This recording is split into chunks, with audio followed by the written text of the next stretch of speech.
شروع اللہ کے پاک اور بابرکت نام سے جو بڑا مہربان نہایت رحم کرنے والا ہے۔ صبح کے وقت نیم گرم پانی میں نمک ڈال کر پینے سے انسان چست رہتا ہے۔ اگر عید کے کھانے کے بعد پیٹ میں گیس کا مسئلہ ہو تو ادرک کے ٹکڑے پر نمک لگا کر کھانے سے مسئلہ فوراً حل ہو جاتا ہے۔ اگر موسم بدلنے کی وجہ سے زکام کا مسئلہ ہو جائے تو گوشت کا بچا ہوا شوربہ پینے سے زکام ٹھیک ہو جاتا ہے۔ گاجر کو چبا کر کھانے سے دانت سفید اور مضبوط ہوتے ہیں۔ اسٹیل کے چمچ میں شہد گرم کر کے چاٹنے سے کھانسی کا مسئلہ حل ہو جاتا ہے۔ سر درد کا مسئلہ ہو تو برف کھانے سے سر درد اتر جاتا ہے۔ اگر منہ پر دانے یا مسے بہت تنگ کر رہے ہو تو بجلی کی تار والی ٹیپ لے کر دانوں پر لگائیں اور ہر دن ٹیپ کو بدلتے رہیں، دانے ختم ہو جائیں گے۔ اگر اچانک حیض کا درد کا مسئلہ ہو جائے تو ٹھنڈے پانی میں 2-3 لیموں نچوڑ کر پینے سے درد میں آرام ملتا ہے۔ قبض گیس کے باعث پیٹ کا اپھارا 1/4 چمچ بیکنگ سوڈا پانی میں ڈال کر پئیں۔ قبض گیس کے باعث پیٹ کا اپھارا۔ گلے میں درد کا ہونا تلسی کے 2-3 پتے پانی میں ہلکی آنچ پر ابالیں حتیٰ کہ پتوں کا عرق پانی میں آ جائے، پھر اسے غرارے کریں۔ منہ کا السر یعنی کہ منہ میں زخم کا ہو جانا، کیلے اور شہد کو ملا کر ایک پیسٹ بنائیں اور اسے منہ کے اندر متاثرہ حصوں پر لگائیں۔ اگر مرغی شوربے والی پکانی ہو تو اسے پکانے سے 10-15 منٹ پہلے لیموں کا رس اور سرکہ لگا کر رکھ دیں، پھر گھی میں تل کر مسالہ ڈال کر پکائیں۔ تھوڑی سی املی پانی میں بھگو دیں، تھوڑی دیر کے بعد جب املی نرم ہو جائے تو ہاتھ سے خوب مل لیں اور اس املی والے پانی سے برتنوں کو دھوئیں اور خوب رگڑیں، برتن چمک اٹھیں گے۔ کثرت استعمال کے بعد پلاسٹک کے برتنوں اور بوتلوں پر کچھ داغ پڑ جاتے ہیں اور چکنائی جم جاتی ہے۔ اس کے لیے ایک بڑے سے ٹب میں برتنوں کے حساب سے 2 بڑے چمچ کپڑے دھونے والا سوڈا ڈال کر برتن اس گرم پانی میں بھگو دیں، نتائج حیران کن ہوں گے۔ ہاتھی کے دانت سے بنی ہوئی مصنوعات اکثر زرد پڑ جاتی ہیں۔ ایسی چیزوں کو شیشے کے مرتبان میں رکھ کر سورج کی شعاؤں کے سامنے رکھ دیں، ان کی زردی ختم ہو جاتی ہے۔ پیاز کوٹ کر سونگھنے سے سر کا درد ختم ہو جاتا ہے۔ پودینے کی ڈنڈیاں یا لیموں کے چھلکے کپڑوں اور کتابوں میں رکھنے سے کیڑے ختم ہو جائیں گے۔ موسم گرما میں تکیے میں اگر تھوڑا سا کافور ملا کر دیا جائے تو اس میں تکیہ ٹھنڈا بھی ہو جائے گا اور کھٹمل بھی نہیں پڑیں گے۔ بارش کے موسم میں گھر میں لبان کی دھنی ضرور دیں، اس سے سیلن ختم ہو جاتی ہے۔ بیڈ شیٹ کو کلف لگا کر بچھانے سے سلوٹیں نہیں پڑتی اور زیادہ دن صاف رہتی ہے۔ اگر کپڑوں پر چکناہٹ لگ جائے تو اس پر خوب پاؤڈر چھڑک کر استری کر لیں اور پھر واشنگ پاؤڈر سے دھو لیں۔ بعض دفعہ مہندی ہلکی رہتی ہے، جب مہندی سوکھ کر جھڑ جائے تو اس پر پان میں استعمال ہونے والا چونا لگا لیا جائے۔ نانی جی کے کارآمد اور آزمودہ نسخے جو کئی عشروں سے رائج ہیں اور لوگ اس سے فائدہ اٹھا رہی ہیں، ان آزمودہ نسخوں میں چند مندرجہ ذیل ہیں۔ اگر مرغی شوربے والی پکانی ہو تو اسے پکانے سے 10-15 منٹ پہلے لیموں کا رس اور سرکہ لگا کر رکھ دیں، پھر گھی میں تل کر مسالہ ڈال کر پکائیں۔ تھوڑی سی املی پانی میں بھگو دیں، تھوڑی دیر کے بعد جب املی نرم ہو جائے تو ہاتھ سے خوب مل لیں اور اس املی والے پانی سے برتنوں کو دھوئیں اور خوب رگڑیں، برتن چمک اٹھیں گے۔ کثرت استعمال کے بعد پلاسٹک کے برتنوں اور بوتلوں پر کچھ داغ پڑ جاتے ہیں اور ان پر چکنائی بھی جم جاتی ہے۔ اس کے لیے ایک بڑے سے ٹب میں برتنوں کے حساب سے 2 بڑے چمچے کپڑے دھونے والا سوڈا ڈال کر برتن اس گرم پانی میں بھگو دیں، نتائج آپ کے سامنے ہوں گے۔ پیاز کوٹ کر سونگھنے سے سر کا درد ختم ہو جاتا ہے۔ ناک کا بند ہونا، آدھا کپ پانی لیں اور اسے گرم کر لیں، اس میں سیب کا سرکہ اور چٹکی بھر پیسی ہوئی لال مرچ ڈال لیں اور اس کو مکس کر کے پی لیں۔ دن میں 2 بار یہ عمل دہرائیں۔ بلند فشار خون یعنی کہ ہائی بلڈ پریشر، دودھ کے ساتھ آملہ کھانے سے بلڈ پریشر کم ہوتا ہے، اسے صبح کے وقت استعمال کریں، نہ زیادہ بہتر ہو جاتا ہے۔ دمہ، 1 چمچ شہد میں آدھا چمچ دار چینی ملائیں اور رات کو سونے سے قبل استعمال کریں۔ باقاعدگی سے روزانہ یہ آمیزہ لیں۔ ناریل کے تیل میں کافور ملائیں اور سونے سے قبل اس کو سر میں لگائیں۔ روزانہ یہ عمل دہرایا کریں۔ کم عمری میں بالوں کا سفید ہونا، خشک آملوں کو ٹکڑوں میں کاٹ کر ناریل کے تیل میں تب تک ابالیں کہ آملے کے ٹکڑوں کی شکل جھلسی ہوئی گرد جیسی نہ ہو جائے۔ اس کے بعد روزانہ اس تیل میں سر میں مالش کریں۔ آنکھوں کے گرد سیاہ ہلکے پڑنا، گلیسرین میں مالٹے کا رس ملا کر آنکھوں کے گرد متاثرہ جلد پر لگائیں۔ تو دوستو اب چلتے ہیں آج کی سبق آموز کہانی کی جانب، تو جڑے رہیے گا ہمارے ساتھ اس ویڈیو کے آخر تک۔ گھر میں میری شادی کی تیاریاں ہو رہی تھی، میں بہت خوش تھی۔ میری سہیلیاں مجھے وقار کے نام سے تنگ کر رہی تھی۔ میں وقار کو پہلے نہیں جانتی تھی، وہ میرے ابا کے دوست کا بیٹا تھا۔ میں دلہن بنی اپنے کمرے میں بیٹھی تھی جب بارات کے آ جانے کا شور سا اٹھا تھا۔ میں اپنے گاؤں کی خوبصورت لڑکی ہونے کے ساتھ ساتھ پڑھی لکھی تھی۔ سارے گاؤں میں نے ہی 14 جماعتیں پاس کی تھی۔ میرے والد کسان تھے، لیکن مجھے پڑھنے کا شوق تھا۔ 10ویں جماعت تک میں نے اپنے گاؤں کے گرلز اسکول سے امتیازی نمبروں سے پاس کی تھی۔ ابا نہیں چاہتے تھے کہ میں آگے تعلیم حاصل کروں، مگر میرا شوق تو جنون کی شکل اختیار کر گیا۔ پہل تو میں نے ابا کو پیار سے منانا چاہا، جب وہ نہ مانے تو میں ان سے ناراض ہو گئی۔ پھر کھانا پینا تک چھوڑ دیا، مجھے مزید تعلیم حاصل کرنا تھی۔ مگر ابا کو یہ خوف تھا، انہوں نے سن رکھا تھا کہ لڑکیاں زیادہ پڑھ لکھ جائیں تو اپنی منمانی کرنے لگتی ہیں، ماں باپ سے بحث کرتی ہیں۔ اس لیے مجھے آگے تعلیم جاری رکھنے کی اجازت اس شرط پر ملی کہ شادی وہیں کروں گی جہاں پر میرے ابا چاہیں گے۔ مجھے صرف تعلیم حاصل کرنے کا شوق تھا، اس لیے میں نے ابا کی شرط کو باخوشی قبول کر لیا۔ گاؤں میں چونکہ کوئی کالج نہیں تھا، اس لیے میں شہر کے ہاسٹل میں رہتی۔ 15 دن کے بعد میں گاؤں آتی تھی۔ 14 جماعتیں پاس کرتے ہی جیسے ہی گاؤں لوٹی، ابا نے میری شادی کا فیصلہ آنا فنا کر دیا۔ کہنے لگے، زویا 1 ہفتے کے بعد تمہاری شادی ہے۔ میں نے اپنا وعدہ نبھایا ہے تمہیں تعلیم دلوا کر، اب اپنا وعدہ تم نبھاؤ، شادی کے معاملے میں کوئی سوال نہیں پوچھو گی۔ میری زبان کو پہلے ہی تالا لگا دیا گیا، اس لیے میں چپ سی ہوگی۔ وقار کون تھا، کیسا تھا جس سے میری قسمت کو جوڑا گیا تھا؟ مجھے کچھ بھی پوچھنے کا اختیار نہیں تھا، اس لیے میں نے چپ سادھ لی۔ پھر میرے دل میں پہلے سے ایسا کوئی جذبہ کسی کے لیے نہ تھا، اس لیے ابا نے جو پسند کیا تھا مجھے دل سے قبول تھا۔ میں جانتی تھی میرے منہ سے نکلا ایک بھی لفظ میرے خاندان کی چاہ مگوئیوں کا سبب بن جائے گا کہ بیٹی نے 4 جماعتیں کیا پڑھی۔ والدین کے سامنے زبان چلانے لگ گئی۔ میں اپنی شادی کو لے کر بہت ہی خوش تھی۔ جیسے جیسے میری شادی کے دن قریب آنے لگے، میرے ابا کی بدحواسی اور بڑھنے لگی۔ کیا وجہ تھی میں نہیں جانتی تھی، مگر شادی سے پہلے میری اماں میرے کمرے میں آئی۔ جو سوال انہوں نے مجھ سے پوچھا وہ سن کر میں ششدر رہ گئی۔ میں سوچ بھی نہیں سکتی تھی کہ مجھ پر ایسا سوال بھی اٹھایا جائے گا۔ اماں کہنے لگی، زویا دیکھ، تو 4 سال شہر کے ہاسٹل میں رہی ہے، کالج میں پڑھتی رہی ہے، مجھے بتا دے کہیں اپنے باپ کی عزت کا جنازہ تو نہیں نکال دیا؟ سب کے سامنے تیری پاک دامنی کا امتحان ہے، اگر کچھ بھی غلط ہوا تو تیرے ابا تو جیتے جی مر جائیں گے۔ یہ کہہ کر اماں رونے لگی۔ میں نے کہا، اماں ایسا کچھ نہیں، میں تو نقاب میں رہتی تھی، میں نے ایسا کچھ بھی نہیں کیا کہ ابا کی عزت پر حرف آ جائے۔ میری ماں میری بات پر کچھ مطمئن نہیں ہو رہی تھی۔ کہنے لگی، وقار کہتا ہے کہ نکاح سے پہلے زویا اپنی پاک دامنی کا ثبوت مجھے دے گی، تبھی میں یہ نکاح کروں گا۔ یہ سن کر تو میں حیرت کی تصویر بنی رہ گئی۔ باہر ساری برادری بیٹھی تھی، بارات آ چکی تھی، اور میرا ہونے والا شوہر یہ کیسی بے تکی سی بات میرے سامنے رکھ رہا تھا۔ میں بھلا اس بات کا اس وقت کیا ثبوت دے سکتی تھی؟ مجھے وقار نامی شخص کی عقل پر حیرت ہوئی تھی۔ میں نے کہا، اماں میں اسے اس وقت کیسے اس بات کا یقین دلا سکتی ہوں؟ یہ کیسی فضول سی بات ہے؟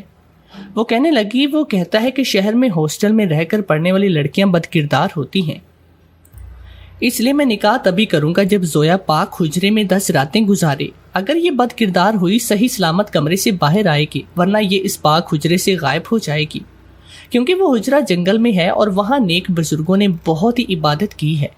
اس لیے جب بھی کسی لڑکی کے کردار پر شک ہو جائے تو اسے اسی چھوٹے سے کوٹری نما حجرے میں 10 دن گزارنے پڑتے ہیں۔ 14 جماعتیں پڑھنے کے بعد بھی اس پاک حجرے کی کہانی میری سمجھ سے باہر تھی۔ آخر ایسا کیسے ہو سکتا ہے کہ ایک بند چھوٹا سا کمرہ لڑکی کے کردار کا فیصلہ کرے گا؟ ہمارے گاؤں میں یہ رواج تھا کہ جس لڑکی کے کردار پر شک ہوتا اسے اس کمرے میں 10 دن رکھا جاتا۔ اگر 10 دن کے بعد وہ کمرے سے باہر نکل آتی تو اسے پاک سمجھا جاتا، اگر غائب ہو جاتی تو یہ سمجھا جاتا کہ وہ بری تھی، اس لیے اسے شیطان اپنے ساتھ لے گیا۔ میں یہ سوچتی کہ آج کل کے دور میں گاؤں کے لوگ کیسے کسی لڑکی کی بد کردار اور اعلیٰ کردار ہونے کا اندازہ اس قسم کی فرسودہ باتوں سے لگا سکتے ہیں۔ میں بھلا کیوں کسی جنگل بیابان میں ایک بند کمرے میں 10 دن گزاروں؟ بہرحال میں مطمئن تھی کیونکہ اپنے کردار کی پاکیزگی کو مجھ سے بہتر کون جان سکتا تھا۔ میرے والد اور گاؤں کے پنچایتی بھی وہاں پر موجود تھے۔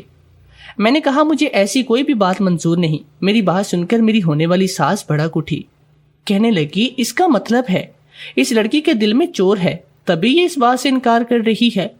اگر اس نے بات نہ مانی تو ہم بارات واپس لے جائیں گے۔ میرے والد یہ سن کر لڑکے والوں کے سامنے ہاتھ جوڑنے لگے کہ بارات واپس لے کر نہ جائیں۔ میری ماں میرے پاس آ گئی اور کہنے لگی تم کیوں ضد کر رہی ہو؟ اگر تم پاک ہو تو ان کی بات کیوں نہیں مان لیتی؟ میرے والد اور والدہ تو بری طرح سے بدحواس ہو چکے تھے۔ میں نے اپنی ہونے والی ساس سے کہا اگر آپ لوگوں کو یقین نہیں تو بے شک میرا میڈیکل چیک اپ کروا کر دیکھیں۔ اب تو ترقی ہو چکی ہے، خدارا اس بے بنیاد سی رسم پر یقین کر کے بے قصور لڑکیوں کو اس سنسان ویرانے میں بند نہ کیا جائے۔ مگر میری کسی نے بھی ایک نہ سنی۔ ابا تو کسی بے جان مجسمے کی طرح یوں بیٹھ کے جیسے میں نے سچ مچ کا کوئی گناہ کیا ہو۔ مجھ پر لوگوں نے بہت تہمتیں لگائیں۔ ابا سے میرے بارے میں کہنے لگے دیکھ لے فرقان، تجھے کہا بھی تھا بیٹی کو شہر پڑھنے نہ بھیجنا، کیسی خاک اڑائی ہے تیری بیٹی نے تیرے سر پر۔ میرے ابا کے سامنے بیٹھی روتی رہی، بل بلاتی رہی کہ ابا میں نے ایسا کچھ نہیں کیا، بے شک میڈیکل چیک اپ کروا لیا جائے۔ مگر سب لوگوں کو اس پاک حجرے کی سچائی پر یقین تھا۔ میرا انکار میرے کردار کو مشکوک کر رہا تھا اور میرا اقرار مجھے خوف زدہ کر رہا تھا۔ میں کیسے جنگل کے بیچوں بیچ بنے کمرے میں 10 دن تک رہ سکتی تھی؟ لیکن اپنے ماں باپ کے آنسوؤں اور بے بسی کو دیکھ کر مجھے چپ ہونا پڑا۔ پنچایت نے میرے لیے یہی فیصلہ کیا کہ مجھے جنگل میں 10 دن رہنا پڑے گا۔ میں نے دلہن کا لباس تبدیل کیا اور ایک سادہ لباس پہن کر تیار ہوئی، لیکن مجھے افسوس تھا وقار کی جھوٹی جاہلانہ اور گھٹیا سوچ پر۔ میں چند معزز لوگوں کے ساتھ اپنے والد کے ہمراہ اس جنگل بیابان میں چلی گئی اور اس چھوٹے سے کمرے میں مجھے بند کیا گیا۔ چھوٹا سا کمرہ، گھپ اندھیرا، ایک ہی چارپائی جس پر میں بے بسی سے لیٹی اپنے آنسو بہا رہی تھی۔ نہ جانے یہ کیسی اندھیر نگری تھی، یہ کیسا ظلم تھا۔ بچپن سے میں اس رسم کو ہوتے دیکھ رہی تھی۔ ایک سنسان سے جنگل پر موجودہ نہر، اس کے قریب بس ایک ہی کمرہ تھا جہاں مجھ جیسی لڑکیاں قید ہو جاتی تھی جن کے کردار پر ان کے ہونے والے شوہر کو شک ہوتا، اور 10 دن کا کھانے پینے کی تمام اشیاء وہاں پر رکھ دی جاتی کیونکہ کمرے کے باہر تالا ڈال دیا جاتا، اور 10 دن سے پہلے وہاں پر کوئی نہیں آتا تھا۔ مجھے نہیں پتا کہ وقار کو مجھ پر کیوں شک ہوا تھا، کیونکہ میں اچھی طرح سے جانتی تھی کہ میں با کردار ہوں۔ میں نے ایسا کچھ بھی نہیں کیا۔ پورا کمرہ بند تھا، ایک کھڑکی تک وہاں پر موجود نہیں تھی کہ دن کی روشنی کا گزر بھی ہوتا۔ بس ایک پنکھا چل رہا تھا۔ رات کا اندھیرا شاید چھا چکا تھا۔ سنسان سی جگہ، دور بیابان جنگل کا سلسلہ شروع ہو چکا تھا۔ کوئی جنگلی جانور ہی آ کر دروازہ توڑ کر مجھ پر حملہ نہ کر دے، اس سوچ نے میرے دل کو دہلا کر رکھ دیا تھا۔ میں چارپائی سے اٹھ کر بیٹھ گئی، لیکن وہ کمرے کا دروازہ لوہے کا مضبوط دروازہ تھا جسے کوئی کمزور سی عورت کھول نہیں سکتی۔ میں نے کھانے کی ٹوکری سے کپڑا ہٹایا تو سوائے پھل کے اور کچھ بھی نہیں تھا۔ کمرے میں نہ پنکھے کا کوئی بٹن موجود تھا، نہ ہی کوئی بلب لگایا گیا تھا۔ میں نے پورے کمرے کا جائزہ لیا، ٹھیک سے کچھ دکھائی بھی نہیں دے رہا تھا۔ میں بے بسی سے دوبارہ چارپائی پر بیٹھ گئی۔ ابھی کچھ ہی دیر گزری تھی کہ مجھے وہاں بیٹھے کچھ آہٹوں کی آواز آنے لگی۔ میری خوف کے مارے روح فنا ہونے لگی۔ باہر اب جنگلی کتوں کے بھونکنے کی آوازیں آ رہی تھی۔ اس پر ستم یہ ہوا کہ بادلوں کی گرج چمک بھی شروع ہو گئی۔ بجلی کی روشنی تو کمرے میں نہ آ سکی، مگر بادل جب زور زور سے گرجتے تو مجھے لگتا میرا دل اس کی آواز سے دہل جائے گا۔ تیز بارش کی آواز سن کر میرا ضبط تک جواب دینے لگا۔ میں رونے لگی تھی۔ مجھے اپنی کزن کا قصہ یاد آنے لگا تھا۔ جب میں نے ہوش سنبھالا تو پہلی بار میرے گھر میں میرے تایا کی بیٹی کے ساتھ بھی ایسا کیا گیا۔ میری کزن جب دوسرے گاؤں سے اپنی خالہ کے گھر سے واپس لوٹی تو اس کے منگیتر نے بھی یہی بات کہی کہ وہ اسے اپنے باکردار ہونے کا ثبوت دے۔ سب سے پہلے تو میری کزن کو خوب لعنت ملامت کی بدکرداری کا الزام لگایا۔ وہ بیچاری روتی رہی کہ اس نے ایسا کچھ بھی نہیں کیا، لیکن کسی نے اس کی ایک بات نہ سنی۔ سب کو بس اس بابا جی کے حجرے پر یقین تھا۔ وہ کہتے تھے کہ یہ حجرہ پاک ہے، پاک عورت کے بارے میں سچ بتا دیتا ہے۔ مجھے یہ بات آج تک سمجھ میں نہیں آئی تھی، لیکن میری کزن کو اس کمرے میں بند کیا گیا اور باہر سے تالا لگا دیا گیا۔ ان 10 اور 9 دنوں کے میں اس کی پاکیزگی ظاہر ہو جائے گی۔ وہاں ایک جائے نماز رکھی گئی تھی۔ یہ اس بزرگ کا خاص جائے نماز ہے۔ نہ ہم نے اور نہ ہی ہمارے بڑوں میں کسی بزرگ کو اپنی آنکھوں سے دیکھنے کی شہادت دی تھی۔ بس اب یہ کہتے کہ سنا ہے یہاں ایک بہت ہی نیک بزرگ عبادت کرتے تھے۔ اور عورت کی پاک بازی کا بتا دیتے تھے، لیکن میری کزن جب کمرے سے باہر نکلی تو ان کی رنگت پیلی پڑ چکی تھی۔ حالانکہ وہ بہت ہی خوبصورت تھی، نکاہت کی وجہ سے وہ ٹھیک سے چل بھی نہیں پا رہی تھی، مگر چپ تھی، ایک لفظ بھی ان کی زبان پر نہیں تھا۔ پھر ان کی شادی کی تاریخ رکھی گئی، مگر شادی سے چند دن پہلے وہ مر گئے۔ مرتے وقت اس کا چہرہ بالکل نیلا تھا۔ سب کہہ رہے تھے کہ اس نے زہر کھا لیا ہے۔ میں اس وقت 10 سال کی تھی۔ مجھے اپنی کزن سے بہت محبت تھی، اس کے مرنے پر میں بہت روئی تھی۔ آج میرے ساتھ بھی وہی ہونے جا رہا تھا۔ یہ سوچ کر میں اور بھی پریشان ہوئی تھی، لیکن پھر میں نے سوچا کوئی حل تو نہیں، میں اپنے رب کے حضور دعا کر لوں تو شاید میری مدد ہو جائے۔ میں واش روم میں چلی گئی، ابھی وضو ہی کر رہی تھی کہ واش روم کے اندر سے کھڑکی کھلی۔ مجھے تعجب ہوا کہ جب کمرے میں کوئی کھڑکی موجود ہی نہیں تو واش روم میں کھڑکی کیسے ہو سکتی ہے؟ لیکن جب میں نے اس کھڑکی سے باہر آنے والے ہاتھ کو دیکھا تو میری روح فنا ہوئی۔ واش روم کی کھڑکی پر ایک مردانہ ہاتھ دیکھ کر میری روح فنا ہو گئی تھی۔ میں جلدی سے واش روم سے نکل گئی، واش روم کا دروازہ بند کر کے کنڈی لگا دی۔ پھر سوچنے لگی یہ کیا ماجرا تھا۔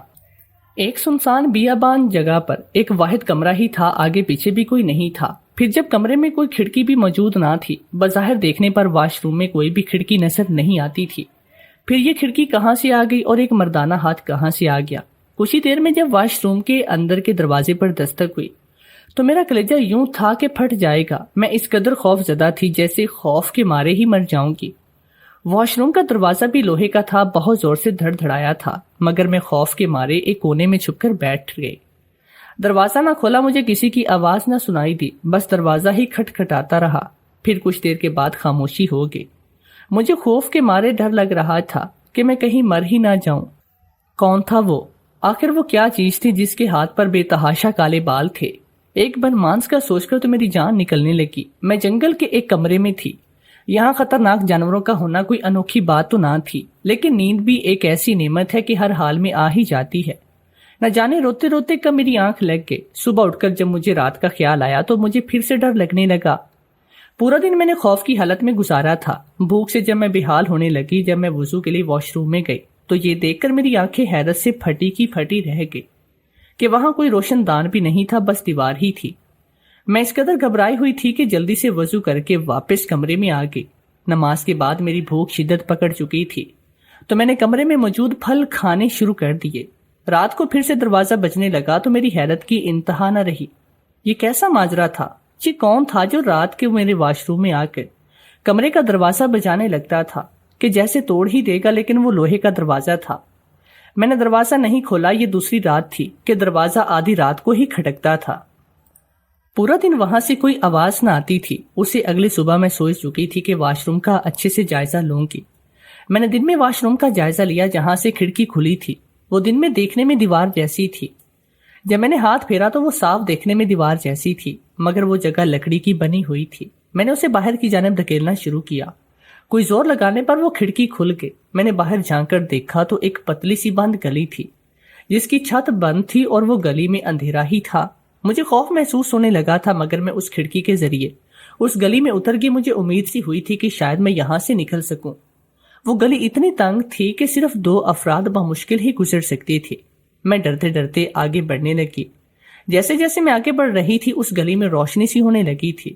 گلی کی چھت پر گول گول سوراخ موجود تھے جن سے سورج کی روشنی اندر داخل ہو رہی تھی۔ میں چلتی جا رہی تھی، سامنے ایک دیوار تھی، جیسے راستہ بند ہو چکا ہے۔ چل چل کر میں تھک چکی تھی، کافی لمبا راستہ تھا۔ سامنے دیوار دیکھ کر میرا جی چاہا کہ میں پھوٹ پھوٹ کر رو دوں۔ میری ساری محنت رائگاں گئی تھی، مگر جیسے ہی میری نظر اوپر کی جانب اٹھی میرا دل خوشی سے جھوم اٹھا۔ اوپر ایک لوہے کا چکور سا ڈھکن تھا، جیسے عموماً سڑکوں پر گٹر کا بنا ہوتا ہے۔ وہاں موٹے سے پائپ بھی موجود تھے۔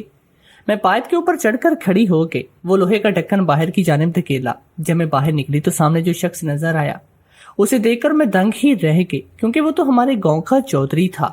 وہ بہت ہی رحم دل شخص تھا، لوگوں کی مدد کرتا، یہاں تک کہ گاؤں کے گھروں میں جا کر ضرورت مندوں کو چپ چاپ پیسے بھی پکڑا کر مدد کرتا تھا۔ کسی لڑکی کی شادی ہوتی تو وہ خرچہ اپنے ذمہ لیتا، کہتا کہ یہ سب بیٹیاں میری ہیں، اس لیے گاؤں کی کوئی بھی لڑکی اس سے پردہ نہیں کرتی، کیونکہ وہ ہمارے باپ کی عمر میں بھی بڑا تھا۔ پھر ہمارے سروں پر باپ کی طرح پیار بھی دیتا۔ پورے گاؤں میں اس کی بہت ہی عزت تھی۔ ان کے بڑے سے محل میں کئی بار جا چکی تھی۔ ان کی بیٹی میری ہم جماعت تھی، میرے ساتھ ہی ہاسٹل میں رہتی، لیکن وہ امیر تھی اس لیے ہاسٹل میں اس کا کمرہ اس کے معیار کے مطابق تھا۔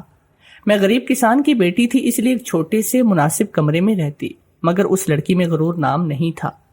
جب بھی گاؤں میں جانا ہوتا تو تبھی وہ اپنی گاڑی میں بیٹھ کر مجھے گاؤں لے جانے لگتی، تو مجھ سے کہتی زویا میرے ساتھ ہی چلو، گاؤں پہنچ کر میں تمہیں تمہارے گھر پہنچا دوں گی۔ لیکن میں منع کر دیتی، مجھے ابا لینے آئیں گے تو انہی کے ساتھ چلی جاؤں گی۔ میری بات سن کر چودھری صاحب کہتے بیٹا تم میرے ساتھ چلو، میں فرقان سے کہہ دوں گا کہ تم میرے ساتھ آئی ہو۔ وہ اپنی گاڑی میں ڈرائیور کے ساتھ خود اپنی بیٹی کو لینے آتے، میں ان کی گاڑی میں بیٹھ جاتی، وہ مجھے گھر تک چھوڑتے اور میرے والد کو کہتے یہ میرے ساتھ آئی ہے۔ میرے ابا ان کا شکریہ ادا کرتے نہ تھکتے تھے۔ کئی بار پڑھائی کے سلسلے میں اپنے ابا کے ساتھ اس چودھری صاحب کے محل میں بھی گئی تھی۔ ان کی بیٹی میری ہم جماعت تھی تو اکثر کبھی مجھے کچھ نوٹس کے بارے میں پوچھنا ہوتا تو میں ابا کے ساتھ چلی جاتی، لیکن وہ لوہے کا ڈھکن اٹھا کر ان کے محل کا پچھلا حصہ دیکھ کر میرا دل خوشی سے باغ باغ ہوا تھا۔ میں اپنے مسیحا کے پاس پہنچ گئی تھی، یقیناً وہ میری مدد ضرور کریں گے۔ جس قدر وہ نرم دل اور خوش گفتار تھے، میری بات کو سمجھنے کی کوشش کریں گے۔ اس سے پہلے کہ میں بھاگ کر اس کے اگلے حصے میں جاتی، ایک دم میرے پیر وہیں جم گئے۔ میرے دماغ نے مجھے بر وقت روکا کہ اگر یہی میرے مسیحا ہیں تو اس کمرے کا راستہ ان کے گھر تک کیسے پہنچ رہا ہے؟ جس کمرے کو ایک سنسان سی جگہ بنایا گیا تھا، وہاں پچھلے حصے میں باغ سا بنا ہوا تھا، اونچے اونچے درخت لگے ہوئے تھے۔ میں وہاں پر موجود درختوں کی آڑ میں چھپ گئی۔ میری چھٹی حص جس نے مجھے خطرے کی گھنٹی سنائی تھی، اس لیے رات تک وہیں بیٹھی رہی۔ رات کے وقت جب اندھیرا ہو گیا تو وہی چودھری اپنے 2 ملازمین کے ساتھ اس لوہے کے ڈھکن کے پاس کھڑا تھا۔ اس کا چہرہ ہر قسم کی نرمی سے عاری تھا۔ ایک ملازم نے کسی بھی نماز جیسا حلیہ اختیار کر رکھا تھا۔ چودھری اسے کہنے لگے اگر آج وہ لڑکی دروازہ نہ کھولے تو دروازہ توڑ دینا۔ یہ سن کر میرے ہوش ہی اڑ گئے، انسانی روپ میں وہ کسی درندے سے کم نہیں تھا۔ میرا دل اب گھبرا رہا تھا، مجھے کمرے میں نہ پا کر وہ سمجھ جائے گا کہ میں اس کے گھر پر ہوں۔ اگر اس نے مجھے ڈھونڈ لیا تو وہ مجھے زندہ نہیں چھوڑے گا۔ مجھے جلد سے جلد اس گھر سے نکلنا تھا، مگر کیسے؟ وہ چودھری یہ کہہ کر جا چکا تھا۔ میں درخت پر چڑھ کر دوسری جانب بنا سوچے سمجھے کود گئے۔ دوسری جانب نرم گیلی مٹی کا ڈھیر تھا، اس لیے مجھے چوٹ تو نہیں آئی۔ میں اندھا دھند بھاگ رہی تھی۔ میں نہیں جانتی تھی کہ میرا انجام کیا ہوگا، مگر مجھے بس اپنی عزت بچانی تھی۔ گاؤں والوں کے سامنے اس پاک اجرے کا اصل پول کھولنا تھا جس سے لوگوں کو عقائد غلط جانے پختہ ہو رہے تھے۔ میری کزن کے ساتھ کیا کچھ بیت چکا تھا، اب یہ بھید مجھ پر کھل گیا تھا۔ وہ کیوں مر گئی تھی؟ یقیناً زہر کھا کر اپنی جان اس لیے دی ہوگی کہ اس شخص نے اسے اپنے ظلم اور ہوس کا نشانہ بنایا ہوگا۔ میں نے بھی اپنی کزن کا رنگ روپ چرایا تھا۔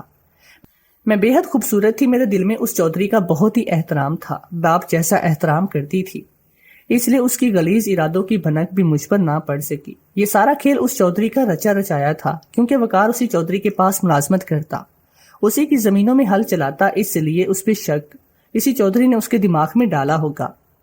بھولے بھالے گاؤں والوں کو بے وقوف بنا کر گاؤں کی خوبصورت لڑکیوں کو وہ ایسے ہی اس حجرے میں جانے پر مجبور کر دیتا، کیونکہ میری شادی پر آخری فیصلہ اسی چودھری نے پنچایت میں کیا تھا کہ مجھے اس حجرے میں بند کیا جائے۔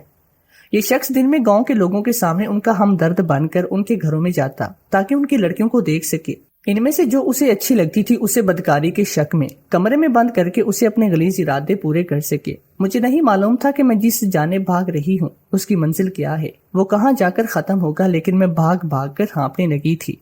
اچانک ایک جیپ کی روشنی میری آنکھوں میں پڑی، میری آنکھیں چند آسی گئی، میں بھاگ کر نڈھیال ہونے لگی تھی۔ وہ جیپ جب میرے سامنے رکی تو میں گر کر ہوش کی دنیا سے غافل ہو چکی تھی۔ جب میں ہوش میں آئی تو ایک اسپتال میں تھی۔ جو شخص میرے سامنے کھڑا تھا اسے دیکھ کر میری خوف کے مارے جان نکل گئی۔ میں زاروں قطار رو رہی تھی، میری ہچکی بن چکی تھی، میری ساری کوششیں بیکار ہو چکی تھی۔ سامنے اسی چودھری کا نوجوان بیٹا موجود تھا، وہی مجھے ہسپتال لایا۔ میں اسی کی جیپ سے ٹکراتے ہوئے بچی تھی۔ مجھے نہیں پتا تھا کہ میں جس اذیت سے بچ کر بھاگی تھی اسی میں جا کر پھنس جاؤں گی۔ نوجوان میرے پاس آیا تو میں سہم کر پیچھے ہٹ گئی۔ مجھ سے کہنے لگا کون ہو تم؟ وہ مجھے پہچاننے کی کوشش کر رہا تھا۔ میں کئی بار اس کی بہن کے پاس جا چکی تھی، سرسری سا تو وہ مجھے دیکھ ہی چکا تھا۔ مجھے یہ خوف ہوا کہیں وہ مجھے پہچان نہ لے، اس لیے میں نے دوپٹے سے اپنا چہرہ چھپا لیا، مگر میری بری قسمت کہ وہ مجھے پہچان چکا تھا۔ وہ مجھ سے میرے بھاگنے اور رونے کی وجہ پوچھنے لگا۔ میں اسے کیا بتاتی؟ اگر میں سچ بھی بتا دیتی تو میری بات پر کبھی کوئی یقین نہ کرتا۔ وہ تو اسی کا بیٹا تھا، بھلا میری بات سن کر اپنے باپ کو کیوں غلط سمجھتا؟ وہ مجھ سے کہنے لگا اگر میں نے سچ نہیں بتایا تو وہ مجھے پولیس کے حوالے کرے گا۔ میں پہلے ہی ڈری سہمی ہوئی تھی، اس کی بات سن کر اور بھی بدحواس ہو گئے۔ میں نے سوچا موت تو ویسے بھی میرے چاروں طرف منڈلا رہی ہے، بہتر ہے کہ سچ کہہ کر مر جاؤں۔ میرے ذہن میں آنے لگا میری کزن نے بھی اسی لیے زہر کھایا ہوگا، کیونکہ وہ جانتی تھی کہ خلاصی کا کوئی راہ نہیں۔ میں نے اس نوجوان کو ساری سچائی بتائی۔ اپنے باپ کا نام سن کر اس کا چہرہ سرخ ہو گیا۔ اس نے مجھے بازو سے پکڑا اور کھینچتے ہوئے ہسپتال سے باہر اپنی گاڑی میں لے جا کر بٹھایا۔ میں جان گئی تھی کہ اب مجھے مرنے سے کوئی نہیں بچا سکتا۔ وہ بڑی تیزی سے گاڑی چلاتے ہوئے مجھے گاؤں لے جا رہا تھا۔ میں اس کی منت سماجت کرنے لگی تھی کہ میری جان بخشی کر دے، مگر گاڑی جہاں کھڑی ہوئی تھی وہ دیکھ کر میری جان فنا ہو چکی تھی۔ کچھ ہی دیر میں چودھری کو پولیس پکڑ کر لے جا چکی تھی۔ اس کی حقیقت سارا گاؤں جان گیا تھا۔ مجھ پر یہ راز اس دن کھلا کہ چودھری کا بیٹا پولیس میں ہے۔ جب اس کی گاڑی پولیس اسٹیشن کے سامنے کھڑی ہوئی، مجھے لگا وہ پولیس کے حوالے مجھے کرے گا، اپنے باپ پر جھوٹا الزام لگانے کا جرم مجھ پر ثابت کر دے گا۔ مگر جب میں اس کے ہمراہ پولیس اسٹیشن کے اندر داخل ہوئی، بہت سے پولیس اہلکار اسے سلوٹ مارنے لگے، سرسر کہنے لگے۔ وہ مجھے اپنے آفس میں لے گیا، سارا بیان تحریر طور پر لکھوایا، پھر مجھ سے کہنے لگا اگر تم سچی ہو تو میں تمہارا ساتھ ضرور دوں گا۔ میں نے کہا تم اپنے باپ کے خلاف کیسے چل سکتی ہو؟ کہنے لگا وہ میرا سگا باپ نہیں، میری ماں سے اس نے زبردستی شادی کی تھی۔ میرے سگے باپ سے میری ماں کو زبردستی طلاق دلوا کر، اس پر بھی بدکاری کا الزام لگوا کر اسے اسی کمرے میں بند کیا تھا، لیکن اس کا میری ماں پر ایسا دل آیا کہ اس نے میری ماں سے نکاح کر لیا۔ کیونکہ میری ماں بہت ہی خوبصورت تھی، اس وقت میں چھوٹا تھا اس لیے کچھ نہیں کر سکا۔ یہ شخص خوبصورت عورت کو دیکھ کر پاگل ہو جاتا ہے۔